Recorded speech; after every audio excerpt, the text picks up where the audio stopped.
Why do I love difficult video games? I'm sitting here writing the first paragraph of this essay without an answer to that question, and I hope for your sake I'll have one by the end of it. But I had to start writing this video. The question is bugging me. I played a lot of games as a kid.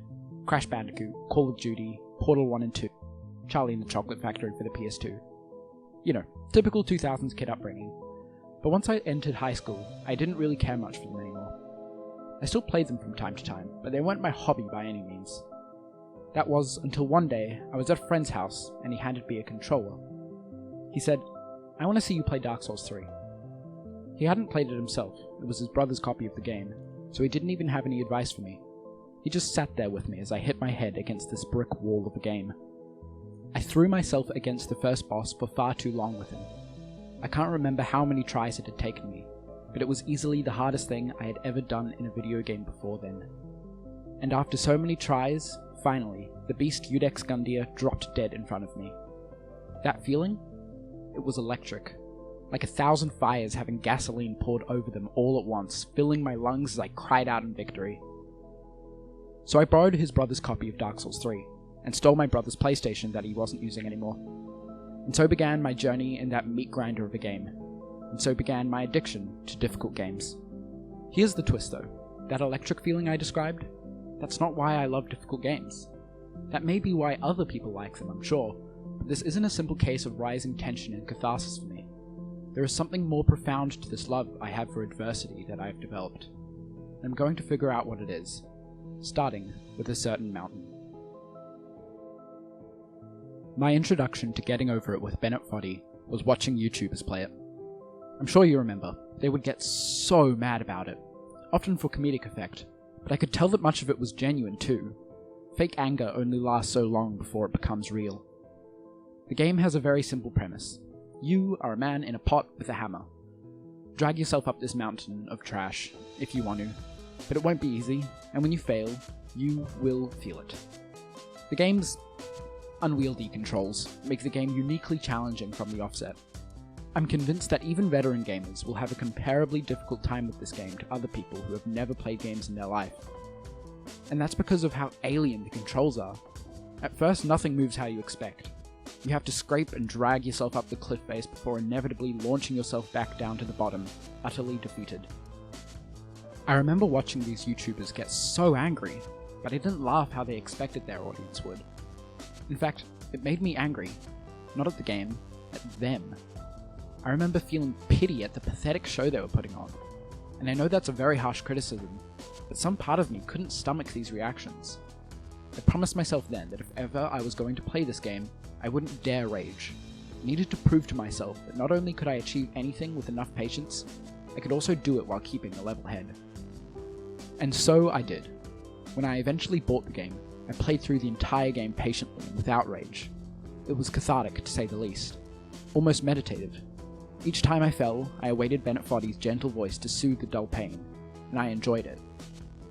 I played the game to spite those YouTubers and to prove a point to myself, but I finished it to make Bennett Foddy proud and to see the journey through to the end.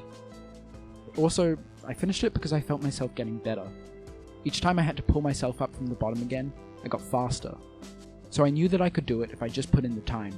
I was getting better. I was beginning to master the mountain. And way off in another game, there is another mountain climber feeling a similar feeling. The narrative arc of Celeste follows a pretty typical structure. Madeline is a girl with anxiety. She has to learn how to help others in order to help herself. She has to confront her demons and learn to accept them in order to achieve her goal. A sweet little tale, to be sure, but there is a parallel story that takes place. You have to figure out how to control Madeline, and this story has a very different arc. On my first time playing, I was struggling with the most basic of movements. I struggled with jumping upwards instead of launching myself diagonally into spikes with a dash over and over again. It was physically taxing to have to wrestle with myself to push the right buttons at the right time, even when logically I knew what to do. That is, until the keyboard started to fall away. My thoughts stopped telling me Z to climb, C to jump, X to dash immediately. Eventually, I was thinking without the keyboard. The monologue became climb, jump, dash, until finally it was just go there, then there. I no longer had to think about controlling Madeline. My hands knew what to do as well as my brain did. I had finally mastered the controls. They were an extension of my will. And after that, I was able to fly through the game. This isn't a particularly revolutionary point though. I think many people would tell you that they like difficult games for the feeling of mastery that comes with it. But I think that misses the point ever so slightly. You see, mastery is a means to an end, and that end changes depending on the game you're playing. Mastering Celeste is so fun because you get to fly through levels. You feel like a wave that keeps on crashing. No longer are the obstacles in your way, rather they become inspiration for your next aerial acrobatic. After I finished Celeste and played some of the B-sides, I put the game down for some time. I think it was about a year. When I came back to it recently, I got to relive that feeling on fast forward again. I had forgotten the controls mostly, so I felt amateurish. It all came rushing back to me very quickly though, and the feeling was fantastic. I replayed the game all over again over 2 days. I got to feel that sensation of the crashing wave for the whole game, and it was glorious. Which brings me to my next point, for there is another game where the opposite happened. My experience in Hollow Knight can be divided neatly in half. I played the first half of the game normally, and I had a blast. The challenge was at a perfect level for me. I made my way through the labyrinth of Hollow Nest so wonderfully lost. I made my way up the City of Tears to the Watcher Knight's boss, before dying once or twice to them, then deciding I'd leave it there for the night. Then I put the game down for about a year. A grave mistake, but a blessing in disguise. I returned to find that I had forgotten how to jump, yet alone fight what was one of the hardest bosses in the game. Additionally, I had forgotten all about the other paths I was yet to explore. The only thing I remembered was that I was fighting the Watcher Knights. It was hell. I have hours of footage of me dying to that boss. I had forgotten everything, and with the stress of fighting 3 bosses at once, I couldn't handle it. I wasn't even learning, I'd just walk into the room and die. Eventually, I got fed up. I wanted so badly to enjoy the game like I did when I first played, but this wall was preventing me from that. After hours of trying and dying, I had a realization. I could simply turn tail and head somewhere else. Nowhere in mind, I just wandered the map. Everything was essentially new to me anyway. Eventually I was finding new areas again. More importantly, I was having fun again. I found new power-ups and new challenges, and I improved rapidly. I'm so glad that I did that to myself. It was one of the most rewarding experiences of this year to completely turn that experience around. And I learned an important lesson about why I like difficult games. They force you to try new strategies, and in doing so, you interact with the game in a whole new way. Which finally brings me back to Dark Souls. Dark Souls 3 taught me the value of adversity. I already discussed this in the introduction, but while at first glance it would seem that the momentous victories are what gave me the taste, it was actually the theming of the rest of the game. I love Dark Souls, not for the victory, but for the defeat, and how the game forces you to wallow in it through every aspect of its world. There is nothing to lift your spirits when you respawn. The world is so utterly dead. In fact, the world is more dead than you are.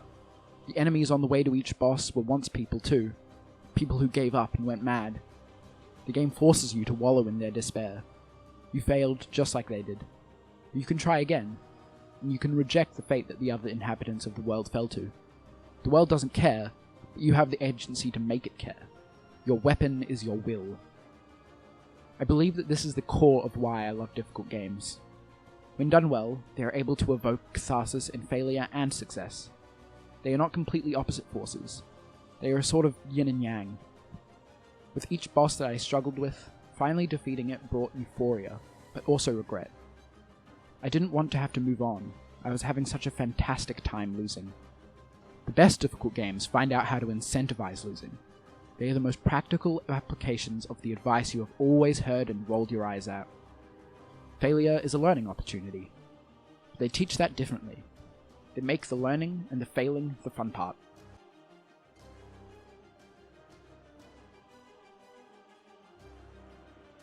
I won't blabber on here for too long, but I just wanted to say thank you so much for watching. Since this is my first video, I'd greatly appreciate it if you liked the video, left a comment, subscribed, but most importantly, share it with a friend. I'd be extremely grateful. Also, look forward to more content. No promises on a schedule yet, but I will be making more.